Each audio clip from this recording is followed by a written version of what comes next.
এভাবে আমি সকালবেলা আনাজ কাটবো আর আমার পাশে খায় বসে থাকবে আমার মেয়ে। যতক্ষণ না আনাজ কাটা শেষ হয় ততক্ষণ পর্যন্ত বসে থাকবে খায় আমার পাশে। তারপরে আবার আজকে ওর ফেভারিট জিনিসগুলো আমি কাটছি, আম, শসা আর গাজর। তিনটেই খেতে খুব ভালোবাসে, জানে এক্ষুনি কাটা করে মা আমাকে দেবে। তো যতক্ষণ না কাটা শেষ হবে আমার পাশে বসে থাকবে, তারপরে আমার পেছন পেছন ঘুরঘুর করতে থাকবে, কখন মা দেবে কখন মা দেবে। আর প্রতিদিন, এটা আজকে বলে না, প্রতিদিন যখনই আমি আনাজ কাটতে বসি তখনই আমার পাশে আমার মেয়ে এসে বসে।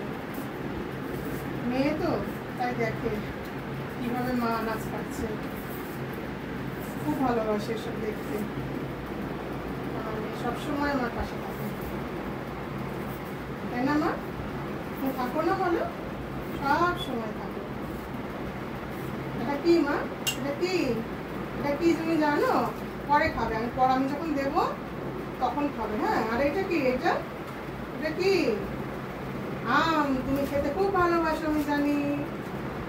খুব ভালোবাসো না খেতে তুমি এটা? পরে খাবে, পরে খাবে, ঠিক আছে? দাঁড়াও, লেগে যাবে মুঠিতে, পরে খাবে। আমি যখন দেবো তখন খাবে, ঠিক আছে? পরে খাবে। মনে সরে যাও, লেগে যাবে। সরে যাও, তুই সরে বসবি তো মনু, তুই সরে বস, পরে খাবি। হ্যাঁ, পরে খাবি, বসো।